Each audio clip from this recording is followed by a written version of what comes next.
podcast on the Everyday Athlete Podcast Network. I am one of your hosts, Jason Bahamundi, and I'm going to be joined by Evan Birch and Gandhi on today's show. The Enduring Minds podcast is a show about breaking the silence and stigma surrounding men's mental health.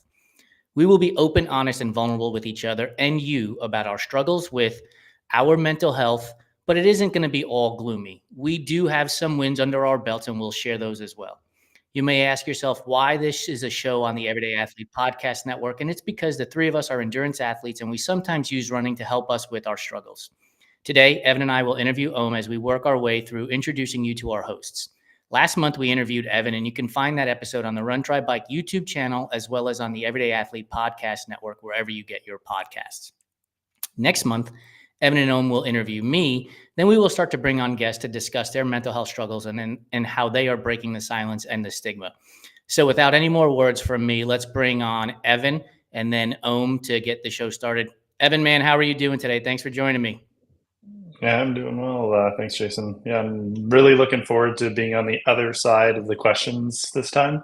I got some good ones for and I'm looking forward to the conversation. I won't lie. I've already got sweaty palms for next month, so we'll see how that works out. Let's get on the show and start to chat with him about his mental health struggles, his wins, and everything in between. Hey, how are you doing, buddy? I'm doing pretty all right. I got to be honest. Like I talked about in the green room, it's been a bit of a roller coaster since the Moab DNF, but I'm always happy to have these conversations, and really excited to. Well, excited is a statement of I'm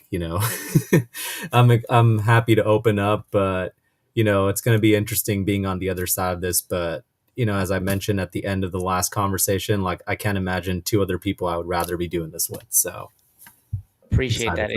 It's going to be a little bit strange because we talk every day, and to have this in a more formal atmosphere is going to be a little bit odd for us, I think, but we'll make our way through. And so I just kind of want, my first question for you is, I guess generic in scope, but I really would like a specific answer. So why are we having this discussion today? Why is it important to you to have this conversation about mental health and your mental health struggles? For me, I grew up in a toxic masculine environment that is breeded by what the perception of men is, what other men perceive other men to be, and what society has perceived men to be. And it also comes down to being bounded in cultural trauma as well, and the dynamics of Asian households and South Asian families. And for me, having this conversation is important, not only as a man, but as a South Asian man, to show others as who I am, that it's okay to feel that men are not uncaring rocks that only have one emotion, and that's either no emotion or anger. We are. You can cry, you can smile, you can be giddy, like Jason's smiling right now, and it's a conversation that we have to have. And I think that the love that we got for that first episode, shout out to, Toby and a few others who reached out. I'm sure you both have had people who reached out as well. This is an important conversation to have.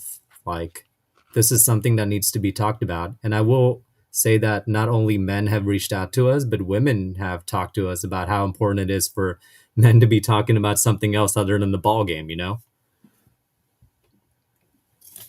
Yeah, your story from the moment that we started talking years ago. I mean, I can't even think of when we first started talking, but I never understood a lot of things about your story until we started having these conversations in a broader sense. And, the interesting thing is mental health doesn't discriminate. It doesn't care race, color, creed, any of those things. So I think the question that I want to start with, and I didn't even have it on my list, but it was something I was listening to a podcast this morning with a guy named Corey Richards on Rich Roll. And I was talking about how, I'm very aware of how privileged I am to grow up middle class, Caucasian in Canada in a very, safe environment. So from your perspective, and I know you mentioned the cultural aspects of it, how would you describe your mental health journey within the bounds of your cultural aspects that you've had to kind of contend with that other people may not understand because they don't have that lived experience? When you are told constantly to be tough, don't show tears, don't cry, and constantly have to create a safe space for yourself because you're also tending to the needs of others in your community who are also dealing with trauma, such as your parents, your relatives, uh, and you were growing up in essentially an environment where day to day is survival.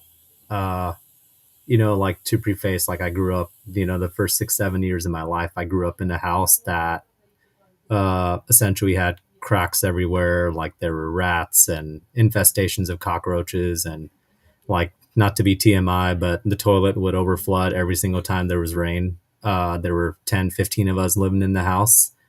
And, I had to be strong from the get go.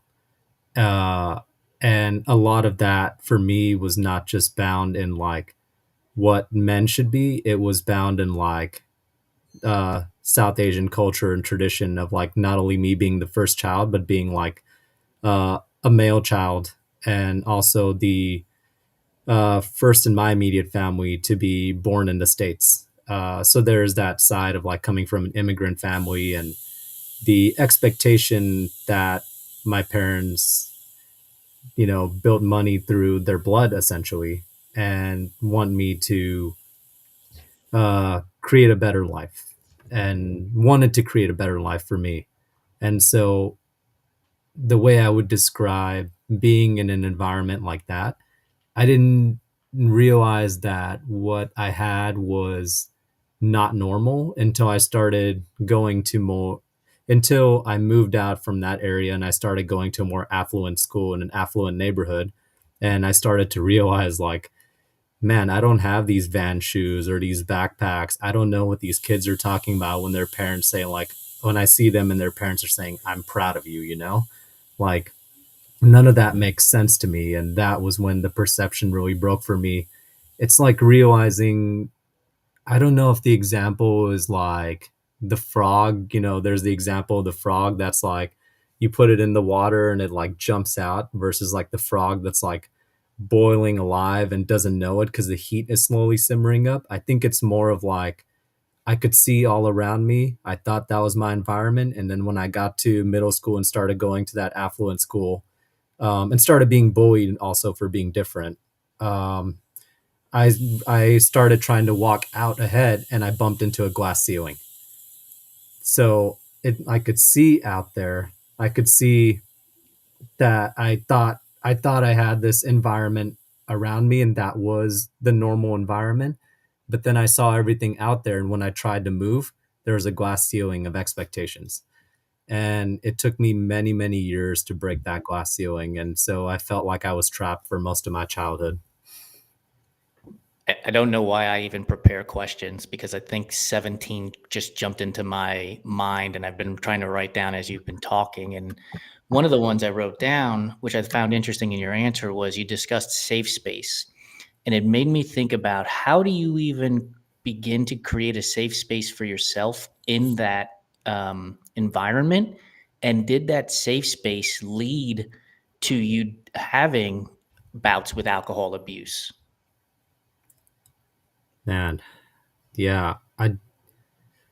For me, creating, that's a good question. For me, creating a safe space, I don't even know that I can't even say that I did a good job of creating a safe space. I think that we can all look back at our stories. I know that I can look back at mine and say, like, I made a lot of mistakes and did a lot of things that I didn't want to do, such as the alcohol abuse, uh, such as turning to food for comfort, such as like just trying to be somebody that I wasn't so that I didn't get bullied. Um, Trying to be somebody that I wasn't at home so I didn't get, so I could deal with the abuse, verbal abuse, physical abuse, products of a South Asian environment. And alcohol abuse was one of the ways I tried to cope and create that safe space. I'd spent so many years numbing those emotions. I was looking for the next thing when I became an adult. When I was a kid, I didn't have access to that alcohol. So, for me, it was food. I turned to fast food. I turned to easy food. I built off the eating habits that were in kind of the South Asian community. It's a high carb kind of diet. And I just started like gaining weight after that, and just remembered blacking out and just eating food to cope with everything I was dealing with. And fast food is cheap, it's easy to grab. So it was also a byproduct of like what could be afforded. And so all those things kind of culminated to create my quote unquote safe space. I also, once we got a computer in the household, like I remember spending hours just being like online, like getting into like I kind of grew up in the age of like when kids were starting to get into like online games, like MMOs, like massive multiplayer games. And I used a bunch of different things to try to escape having the real conversations and try to escape the trauma that I was going through. And um, it all just culminated when I was 17. And uh, yeah, I created, I had suicidal ideation and I almost acted on my plan.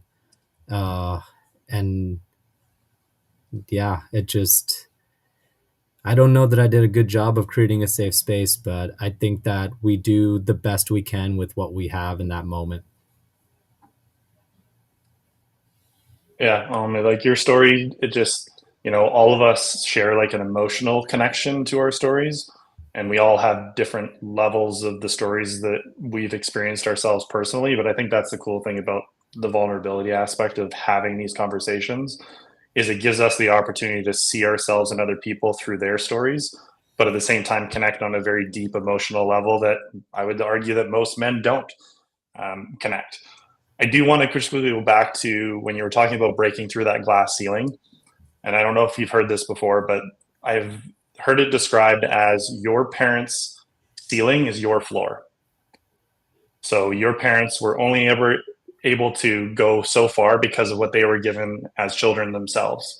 And now you, as an adult coming in, like your floor is where their ceiling is, and you kind of have this ability to go beyond what that was.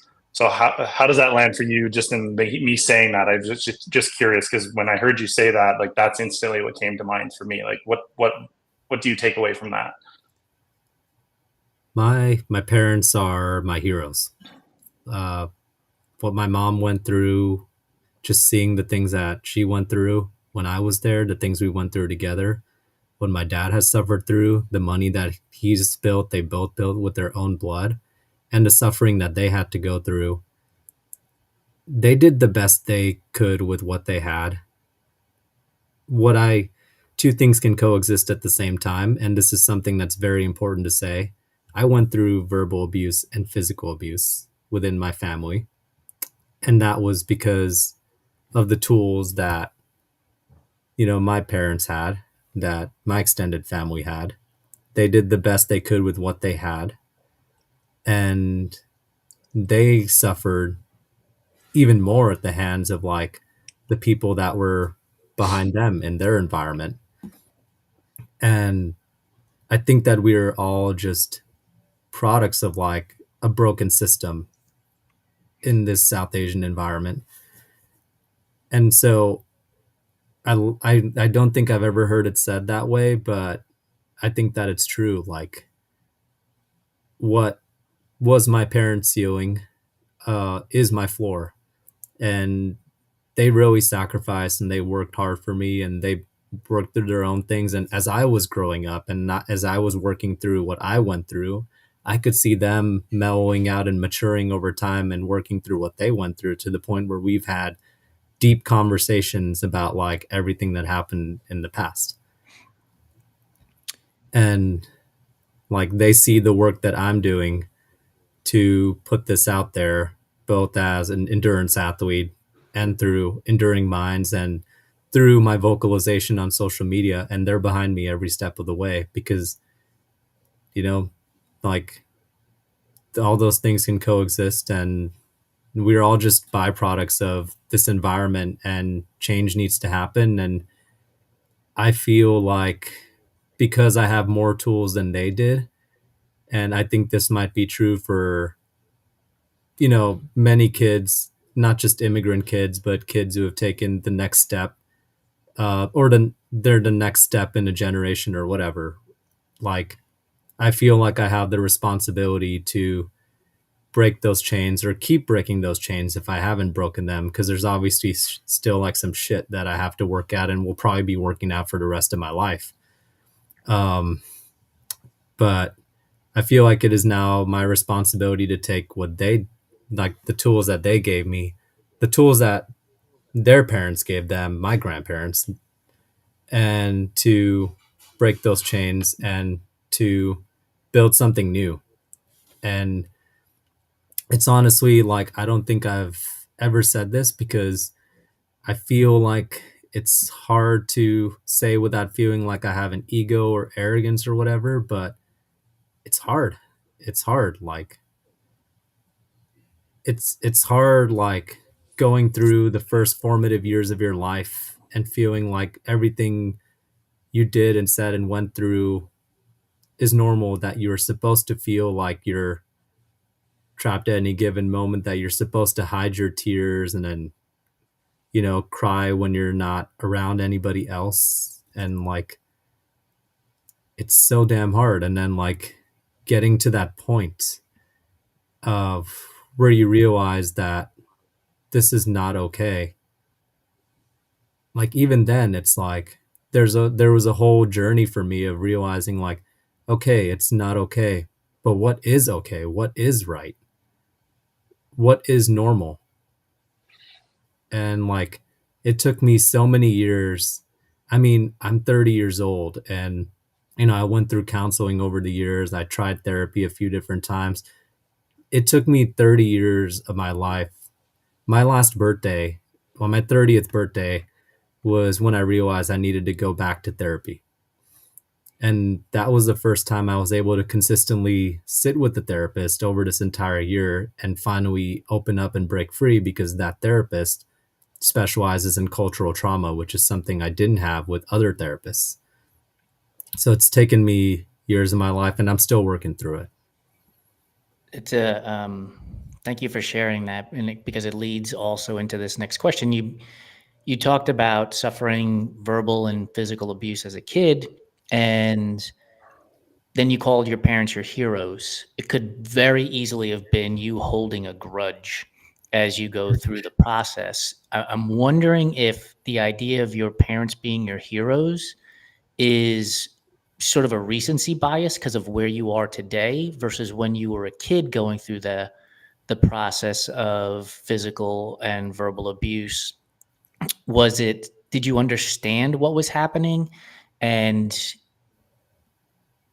thought to yourself, well, they don't mean it, shall we say, like providing excuses? And or could you have easily gone down the path of holding a grudge, getting out of the house, saying goodbye to your parents and never seeing them again? Because that happens in some households as well. Yeah, well, one thing I will say is that I did suffer verbal and physical abuse from my parents. We have talked about it.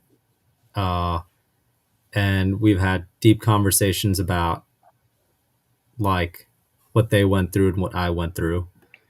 And but I will also say that most of my verbal and physical abuse also comes from most of it comes from the extended family, especially the verbal abuse. Physical abuse was a little bit less far and few in between there, and we've had the conversation about how it's not okay. And um, I do think that there is a bit of like, I do think that while there is a bit of recency bias, like, it kind of goes back, the forgiveness aspect of it kind of goes back to the fact that, like, my parents did the best with the tools that they had. Like, when my dad told stories about what his grandfather did to him, like, he was getting beat on the daily almost, like every single day. My mom has suffered and been beaten and punished by her stepmother over the years. And like for me, like that was so few and far in between. And it's crazy to have those conversations because like it feels like when talking to my therapist, like it was an interesting conversation because it feels like I'm justifying it when now I've reached a point that I'm not. Like none of that is okay. You know? But at the same time, there's a duality of like what existed in that environment for South Asian people. Like they're just one cog in this machine that needs to be fixed and all these things that need to be normalized. Um, I definitely spent a lot of my formative childhood years making excuses, trying to like justify everything. I will say that like there there are moments where I felt like I had to spare feelings, and that was a huge thing with everything that went on. Like there were times when I stepped up and I fought back, especially with the extended family, and then I was asked to beg for forgiveness to respect my parents' honor. And I don't think that that's okay either, but it happened. Uh, it's one of those weird dynamics too, where my parents have regretted what has happened. My extended family has regretted what has happened, but like it's one of those things where it's like you can't really say I forgive you because then it's like forgive me for what, you know? Like Yeah. because the cultural aspect of it is also like, and it's true, like they put a roof over my head, they gave me a household, um, you know, they made sure I wasn't on the streets, you know? And so I think I think the moment that things changed for me and I started taking gratitude and built a strong relationship with my parents who I love dearly and appreciate all the sacrifices they make was when I realized that nothing in life can be dealt in absolutes. Like it's this way or that way. There's a duality to everything. There's a duality to every human being. Everybody has good and bad. And when I look around at people in my extended family, when I look around at friends that I've talked to, when I look at peers, I've realized that everybody's behaviors and the way they act, even the way I act when I'm around my partner who grew up in a more normalized environment, everybody acts in response to their trauma. And 100%. we were all reacting in response to our trauma. And for me, a big part of just to come around from this long-winded answer, a big part of what all of that has done, especially justifying and making excuses, is constantly spending almost the entirety of my 20s being a people pleaser, spending a big amount of my life just, you know, like I'm constantly apologizing and saying I'm sorry, you know, I can't take a compliment.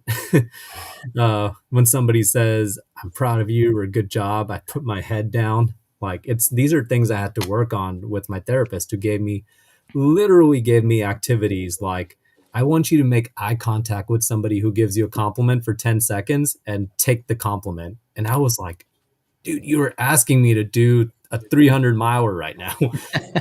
I would rather go out and do a 300 mile right now. And then she asked me to ask somebody else for help for small things. So I'm going around, I'm sitting at home and I'm sitting on the couch and I'm like, hey, babe, can you get me a glass of water? And that was hard to do. Like, so, I mean, people pleasing, like not being able to ask for help, like not being able to take the compliment. Like I've noticed all these behaviors and patterns as a response to my trauma. Yeah. Before I turn it over to Evan, we have some comments from the audience. Jake with the Journey with Jake podcast said, I am so impressed with Ohm. And Joe, who is the host of the Beyond the Finish Line on the Everyday Athlete Podcast Network, said, our stories align in so many ways and just want to say how amazing and brave you are, Ohm. Evan, I'll turn it over to you for the next question. Yeah, thanks, Jason. I mean, those are only the first two people that we've had comment today. But I mean, like you said at the start of the show, the number of people that have commented so far is just incredible. So it's nice to hear those. Uh, um, it's just like Jason. I had these like predetermined questions that I thought I'd be asking, and throughout so far, the words that I've really heard you repeat multiple times are escape, distract, avoid, suppress, ignore, justify, all things that I think I can relate to, Jason can probably relate to, and so many other listeners can relate to. I mean, like words are very powerful. Like our brains are meaning making machines. Like whatever story we tell ourselves, we begin to retell. It turns into a memory. We start to believe it, and then it starts to become our identity. So, in your journey towards understanding yourself and your identity, how has your relationship with your own mental health really evolved over time? And can you pinpoint any specific moments that really shaped that evolution? And I kind of want to go in the direction of when you found running. So I'll leave it open ended that, and I want to see where it goes here. Definitely. So I'll go back and I'll say that when we were talking about coping mechanisms for a safe space, I struggle with obesity due to like the eating disorder. I struggle with a spectrum of eating disorders. For me, when I started exercising, it was restricting calories. That lasted up on and off until almost like 2022. But before that, because eating became my comfort zone, it was struggling with overeating and blacking out and overeating and like using food as a comfort. I say that because I have a family history of diabetes. My dad has diabetes. My grandpa had diabetes. His great grandpa had diabetes. And when I was 18 years old, I was 250 pounds. And I was going to be the next in line because the doctor said I had pre-diabetes. And that was for me a huge wake up call. This was coming off. This was also coming off another pivotal moment, which we discussed earlier in the show, a year before, where I had both the razor and a pill bottle in my hand, and when I was 17 years old and was ready to act on a suicide plan. And that was not the last time I contemplated it, but the last time I ever got that close. And so I went on this weight loss journey. Everything was physical for me at that point. Everything was about losing weight, getting healthier. I didn't, even though I had seen even though I had gone through that ideation, the suicidal ideation, I hadn't put the pieces of the puzzle together where I viewed exercise as anything more than a tool to like lose weight. And I still dealt with everything in absolutes. Like if I lose this weight, if I build this six pack, like I'm going to be a happier person overall. Like I wasn't mature enough to understand. It goes back to like, I don't know how to be happy. I don't know how to be normal. Um, and then I left college. I started working in private sector of engineering, which, you know, when you're starting out in civil, you're a salaried employee, you're working massive overtime, 60 to 80 hours a week, and not just during peak seasons, but almost year round. And when I was 25 years old, I worked on like $1 million projects in aviation and transportation, almost entirely on my own at one point, because why hire another person when one person could do the job of three people? And I was working like these 70, 80-hour weeks. And that was the first time I started looking around desperately. You know, the alcohol that I was drinking, that started to get worse. I was trying to grasp for something else that was a good outlet for me. And I needed something that was simple. And I had tried running before in the past, but it was always a punishment. Uh, so when I was 25, one night, April of 2018, I went out and I ran a quarter of a mile. I just put on workout clothes and just ran as hard as I could for 5 minutes. And I felt sick. I felt nauseated, but you know, I felt like I had control of something. I felt like I had control of something. And I had spent, because of like everything that, because of the abuse, because of the disdain and the bullying, like I started building this mindset of like self-sabotaging myself, like habitual quitting. All the other times that I had tried to like lose weight, all the other times I had tried to like quit overeating, like maybe I would say losing weight was my first success, but that was kind of over the years I realized there was a duality with like restricting calories on that, and I gained a lot of that weight back in when I was 25. Um, but I will say that running was the first time I felt like I not only had true control, but it was also the first time I said, "What if I just keep going? Like this is what if I just don't quit? What if I just stay consistent?" And so I started running every single day, and I started doing like 10 minutes to being able to run 15 minutes to doing a 5K. Uh, and at a pivotal moment in 2020, I eventually found ultra running and trail running. But I don't know that. I think this goes back to not dealing with anything in absolutes and dealing with the duality of everything. I don't even know that when I first got into running, like, I'm thankful that it helped my mental health, but it also started this journey of like, not only like dealing with like the alcohol, now I'm dealing with a relationship with running as well.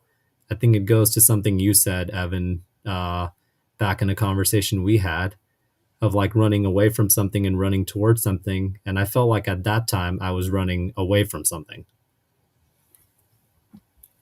My brain comes back to when you were mentioning that job at 25 and doing the job of three people. All I can picture is those crazy people that run 200s with a drop bag and no crew. That's what I envisioned in my mind, is like, when is Om going to run one of these solo with no crew? But you figured out how to ask for help now, so it's good. It's amazing to me how we can look at what we're doing in the trail running, ultra running world and find those connections, because I think that's what the whole point of this show is the connection between running and our mental health, and our mental health and our running. And I did have another question lined up, but now I want to ask a different one since we're talking about running. You know, oftentimes we hear the phrase runner's high, right? And it's always this positive stuff. Go on social media, and nobody ever talks about, I shouldn't say never because there are no absolutes, but the vast majority of people do not discuss the downside to running, the thing when they're hurt, when it doesn't go well. Um, have you been able to identify any moments when running has led to a downslide versus the uplifting that we often hear about with the runner's high? Yeah, I'm going to start by saying this, that too much of anything cannot be good, and intention matters. I don't know that I would have been able to put it in those words if I hadn't had a recent conversation with Jordan Cole, Circles for Infinity. Uh, he calls running an active meditation, and I ask him the same question that I'm answering myself about, like, can running be an addiction? And the simple answer is yes. Like, no matter what you do in life, like, I think that your intention matters. And my intention at the time was running away from something and trying to fight my alcohol abuse, which still lasted until I was, starting to get deep into ultra running until 2 weeks after my first 100 miler. But what I didn't know at the time was I was starting a sobriety journey, and I was trading one addiction for another. I had found something else to cope with the alcohol abuse. I'm thankful I haven't gone back. Um, and this all culminated into 2021, where I started running one race after another. In 2022, where I decided to up the ante, and like I was doing 100 milers in 3 months, and I did like a stage race in Peru, and like I signed up for Moab, uh, not knowing if I could finish it. And while I'm grateful to all those moments, like, I think what was happening was I'd found that runner's high And it's like a dopamine addiction. I just kept chasing it over and over and over again and seeing if I could get more out of this. Like I was so I'm grateful to running because it really helped me discover it helped me, or I should even say rediscover who Om truly is. When I was 6 months old, my mom talked about how I would never sit still, how I would always run around. When we went to Singapore airport on the way to India, I ran around for 6 hours straight. Somewhere along the line, I lost that. And I feel like running helped me rediscover my true self. And I think that what comes with that is I think I got attached to it because I have such an addictive mindset, an addictive personality, and was looking for that next mechanism to create a safe space. And for me, the pivotal moment when I realized that was when I DNF'd the Moab 240 for the first time in 2022 at mile 235, because at mile 225, I blew out my hip, and I missed the last cutoff, and I walked it in, uh, and then decided not to do the last 3 miles because I was just numb and defeated. And for 8 weeks, I couldn't run, and it forced me to rethink my relationship with running. It put me into a deep mental rut to the point where I was feeling suicidal ideation again for the first time. Since 2011. And it helped me realize that my relationship with running was not in fact healthy, and I had to reevaluate it, even to the point where there was a moment where I had to decide like if I was going to keep running or not. And I realized that I just needed to rebuild. I needed to reevaluate my mindset. And I'm thankful that I run from a place of joy and running towards something now. I think that those other emotions still exist, but I primarily run for gratitude now and like for joy and the ability to move. And it does help my mental health. But running is therapeutic, it's not therapy. And it took me a long time to realize that and stop seeing running as just another coping mechanism and start seeing it as a foundational, like one of the many foundational pieces of a multifaceted human that is doing a bunch of different things. And yeah, it's been quite a journey. And I think that we can all say that we've had evolutions in the way we view running and other things in our lives. Man, you gave me goosebumps just listening to that, because if we were to just take out all of the like different paths that we went on, I went through the exact same situation you did, just different circumstances. So hearing you talk about, going from running being this distraction, avoidance, like new addiction, to having to like sit with yourself and decide whether or not you want to keep doing it, it kind of tells this story that, and I think a lot of people are going to resonate with this, that once you create your identity around something that you do, whether that be alcohol, a job, running, another sport, whatever that is, and then that thing is gone because of injury or lack of desire, any of those things, you literally feel the most alone you've ever felt, and you don't know where to turn. So it's very easy to fall into that depression, anxiety, those things that your brain and body remembers when you had that feeling before. And that's the thing, like a lot of people don't understand that. It's like, I argue that we're not in an epidemic of like loneliness, we're in an epidemic of not feeling. And I think as men, we can argue that not feeling is like it's something that, again, like you were talking about earlier, like you were taught not to feel, because if you had those feelings, it was seen as a negative, and you can't do that, you can't do that here. So I guess my question now is, how have you really changed the way and shifted kind of what's the best way to ask this? How has your experience with racing and training and all of these other things changed and become like not all consuming anymore? and stopping you from distracting yourself and other aspects of your life that are important to you? Like what has what have you put into place that has allowed you to get to there? I think for me, it goes back to realizing that the realization that I had in 2022 that I am a multifaceted human being, am that I'm a son, I'm a brother, I am a business owner of Run Try Bike. I was an engineer. I, I'm a partner, and I'm also a runner. And just kind of realizing that, like, none of this is an end all be all.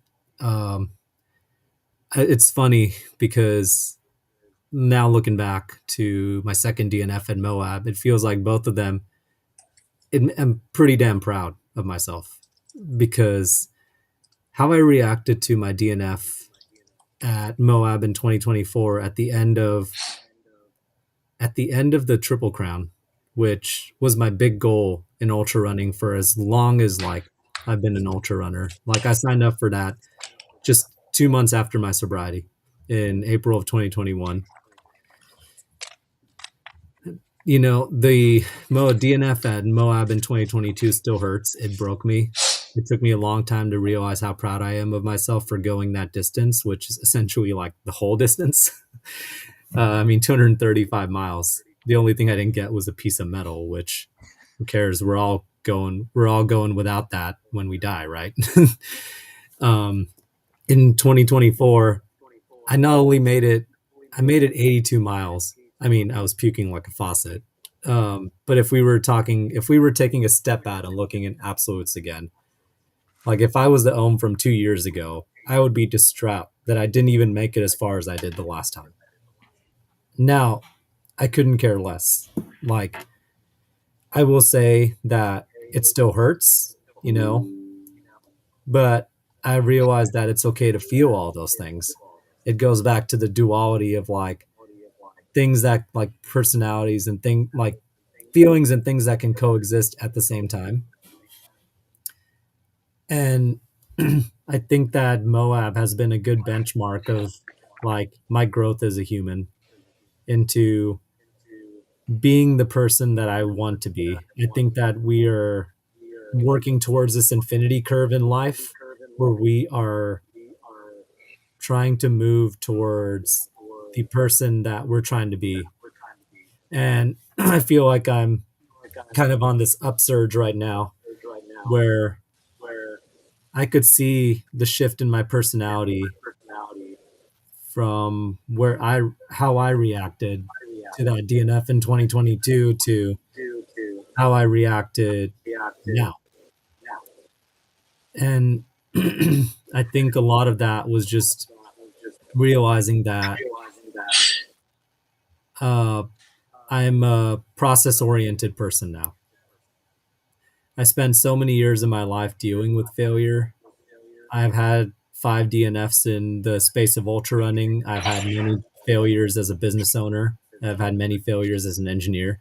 Jason's smiling because he knows. But like, I think all those things, what they've made me fall in love with, and I think a lot of that I'm grateful to the journey as a business owner too, and journey as an ultra runner, is that I've become a process-oriented person. I'm starting to get to the point where like I'm enjoying the training blocks. I'm enjoying the work that's being put in. I'm even enjoying like the problem solving around like if you're sick, if you're stressed, if you're having a hard day, and trying to adjust around that. Like I just love the process now. And I think that has trickled to all the aspects in my life. And like, even though I have my next race in 5 or 6 months, I'm not really even thinking about the race right now. I'm just thinking about like this training block or that training block or like, and right now, because it's the early stages and I'm going through a lot of shit right now, focusing on having fun with running again after like having a long season, So I think that I think that to come around on a long-winded answer, I think it's the shift to being a process-oriented person. Yeah, the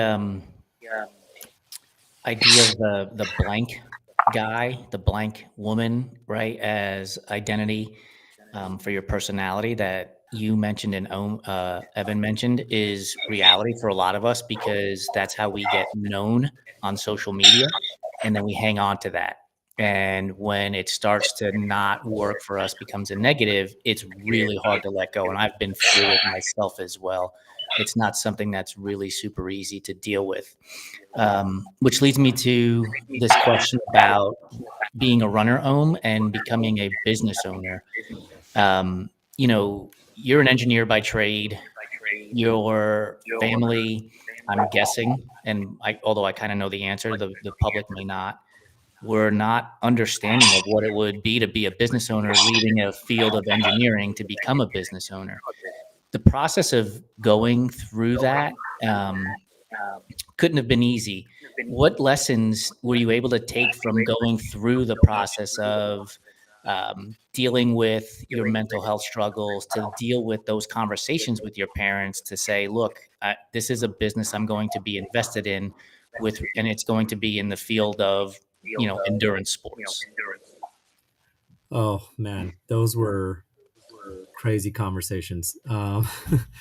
It was definitely, I think it was, I think it was a conversation that would have gone differently 10 years ago, but my parents have grown as much as I have. They have discovered more of themselves as much as I have. And at the end of the day, they just want me to be happy doing what I'm doing. And I don't know that that decision would have made a lot of sense if it wasn't for them watching me cross the finish line of a 100-mile race and a few 100-mile races, and just kind of realizing like kind of that these things are normal for a South Asian person. Uh, whereas like I think there's this like doctor, engineer, lawyer thing, and I think a lot of that has to do with the mindset of like wanting what's best for your child, wanting kind of like an affluent, stable lifestyle. Uh, and when my parents, when my parents got to see me do my 3-day race out across the years and like see me like like be in the RV and like hang out and like see what I was really doing out there, they started to understand like all the different paths you can take in life. One they had not realized, and I don't think that I had ever realized, that I had an entrepreneurial mindset. I don't even know that I had one when I signed on with this company 2.5 years ago. I've had to build it over time. Like I had definitely had to shift away from the pick up my paycheck every other week to like working on the business and on a intangible level, like becoming a process oriented person, because the results are not going to come overnight. And so those conversations were interesting, but as the work started to bloom, like they've been behind me every step of the way, and they're wildly proud of like the entrepreneurial mindset that I have. They see the way that my thinking has changed, and that I'm not like I'm not fighting from a scared person. I'm not fighting from a place of like fear, fear that like, am I ever going to be able to make enough money? Like, am I ever going to be able to be stable? And I think a lot of that has to do with all the things that I've faced in life. Like I grew up poor, but I didn't know the lessons that it taught me until I was able to refine those lessons by being an ultra runner and a business owner.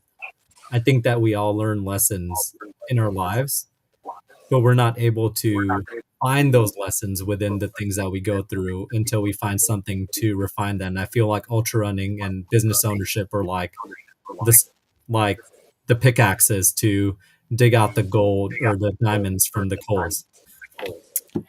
I want to touch base on your parents being at ATY as a real quick follow up. We heard the story of the um, your childhood, and I'm wondering if in the moment at ATY when your parents are there and they're watching you go around in a circle for 3 days, like was there a scenario in which you thought to yourself, "Look how far we have come. This is awesome." There was definitely there's definitely a moment of like um when I crossed the finish line at ATY and I crossed the finish line at my first 100 miler. And even when my documentary came out with Gore-Tex, where and being on the cover of Runner's World, where my parents got emotional at any point or another, and I remember just saying to both of them, like, "We made it," because like I'm a South Asian doing these things. I was a South Asian person on the cover of Runner's World. Like, um, to me, like, I just remember like my mom seeing the cover and my mom being at ATY and crying in both instances because of the shit that we've been through together, the shit that she knows I've been through and what she's been through, and what our descendants have been through, and realizing that holy crap, we made it, like. And I don't think there's any one moment where you're like, "Mama, I made it," But that was one of them. ATY was one of them. And I realized that was when I realized that this was not just a me thing, and this was not just a crew and a pacer and like my ultra running themed thing. This extends to the people around me who made sacrifices too. Uh, this extends to the people who helped me get here. And like, yes, I was running the miles on my own. Yes, I've spent, I was putting in the work on my own, but like to get to this point, like there are decisions that other people made in there are common threads that make everybody part of your journey in some way or another, whether it was good or bad. And for me, like my parents helped me get to the point where I was even alive and healthy and like able to pursue things freely, which is another huge thing. Like the ability to be able to pursue my dreams and not to have to like worry about like provide or the next paycheck or whatever. Like to me, that is the ultimate privilege. And so anytime I have these victories now, I don't just think I made it or the kids at Ritstone family made it or like my crew and my pacers made it. That's one we. Then there's the we of like my family, like we made it. Yeah, that's cool. I'm like, again, these conversations, I'm learning so much about you right now. It's amazing. Absolutely love it. And you talked about duality a lot, and I can only imagine in my interactions with you and understanding the side of like being an athlete and also being a business owner and being the business is in the same space. So it's not like you're doing this thing off in the distance. You're actually running your business in the same space that you're racing, training, and being a part of. So for you, has there been any connections that you've had within the community that have been really deeply moving or something that you were unexpected showed up? And how has that really shifted your perspective on the importance of vulnerability and your own personal growth, and really shaping what the future of your own mental health journey is moving into that? I will say that I've made some really great connections in the ultra trail community, especially in the 100 and the 200 mile distance. It feels like, I mean, I will start by saying that if it wasn't for the ultra trail community, I wouldn't have met the love of my life, my partner. Like, if I hadn't had that friendship with, her dad, like, I don't think that would have ever happened. I obviously made 2 or 3 really deep friendships in ultra running, and like when I go back to these 200-mile races, and I'm sure both of you have experienced this, when I go to those races, it feels like only 2 weeks have passed, but it like time hasn't really moved, but it's been like a damn year. It's been a damn year. And like I'm getting to see these people that I built these bonds with that feel like people who know me on a deep level. And I think that the trail community has shaped me in a way where like I've met somebody that has accentuated or helped me grow in all the different aspects of my life, not just running, which is the amazing part. Like I've met plenty of people in the ultra trail journey who have their own sobriety stories. Jason, of course, being one of them, Joe Harden being one of them, our host of Beyond the Finish Line. And that's helped me along in my sobriety journey. Then there's the mental health aspect of it. I met, you, Evan, and I've obviously had conversations with Jason, and both of us have talked to people who are dealing with mental health in the ultra trail community, and like that has helped me on my mental health journey as a man as well. And like I think that this community has helped. Like I fed into this community by running these races, and now this community is also feeding back to me, and it feels like a feedback loop where like I'm continuing to grow being around these individuals. And I think it goes back to that old saying of like you being the average of the people you spend time with. And for me, like choosing to be around these people and being a part of this community has really helped me like accelerate my growth. I don't even know if I should say accelerate, because who really knows what the hell they're doing in life. But like it's really helped me. Yeah, exactly. It's helped me grow on this path that I'm on, and I think like helped me really refine the things that I've discovered about my true self, and refine all the facets of my life, the sober athlete, the business owner, the partner, the like friend. And so I'm really grateful for the ultra trail community and how it's helped me meet individuals like both of you as well. Our time is running out, but I'm going to encapsulate Ohm's story from beginning to end with a story of my own that I love sharing with him. He's already smiling because he knows what the story is going to be. I know what the story is.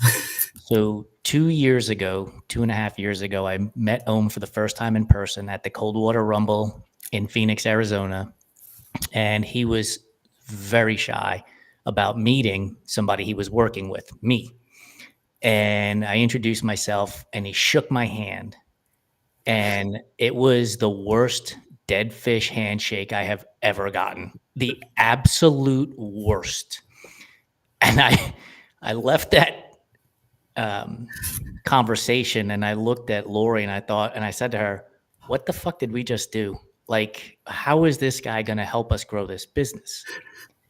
It is now December 11th, 2.5 years later. And I can tell you without a doubt that the show that we're on today and the shows that are on the Everyday Athlete Podcast Network don't happen without Ohm gaining confidence every day for the last 2+ years as a business owner, as a runner, as an individual, as a person.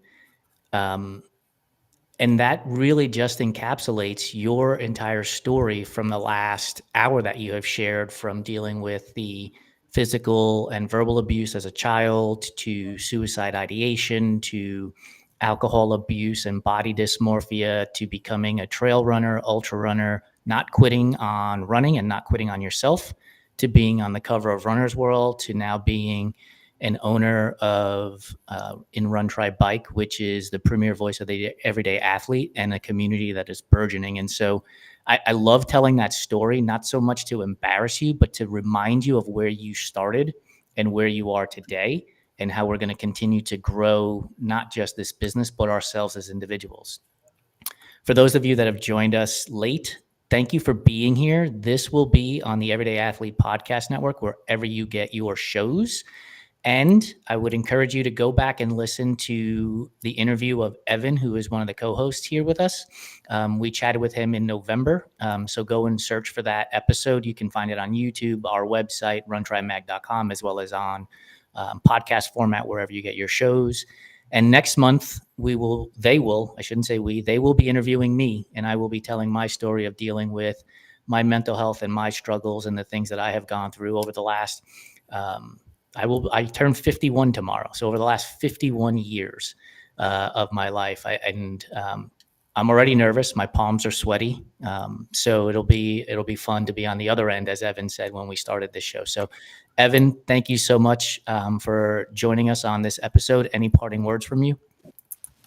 No, just looking forward to having the conversation with you, Jason. I just realized that we're almost 3 generations apart, all of us. That's like, it just popped into my mind. We're covering the gamut of men's mental health for like 3 generations, which is cool. That's awesome. I didn't think about that either. Thank you so much for sharing your story with us. You and I both know how many people it's going to help. And I can't wait to keep going down this path of building Run, Try, Bike as we do on a daily basis. Appreciate you sharing your story with us. Yeah, appreciate you guys. And thank you so much for the kind words. Yeah, I'm just going to say, like, this episode did make my knees weak and arms heavy, and, felt like I was vomiting up mom's spaghetti, but